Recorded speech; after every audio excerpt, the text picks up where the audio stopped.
Alors les promenades blanches, à l'origine, c'est un projet qui est né de la rencontre entre Alain Michard et moi-même.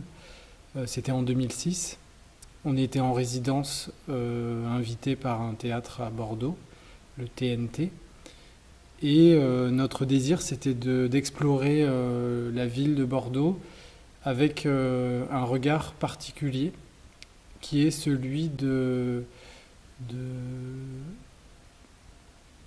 un regard particulier en rencontrant des personnes malvoyantes. Donc on a fait une série d'ateliers, d'entretiens, de temps de pratique avec des personnes qui sont soit aveugles, soit déficientes visuelles.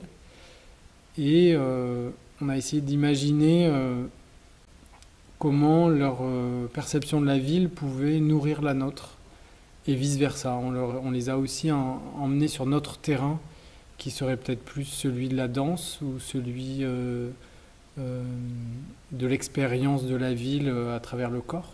Ma pratique artistique, elle est liée à la pratique de la marche.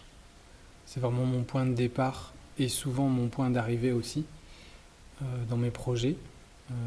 Je commence par marcher, je commence par arpenter des lieux, à le faire avec une attention la plus fine possible de mes mouvements, de mes observations, de mes sensations, des rencontres que je peux faire en marchant, des paysages ou des ambiances.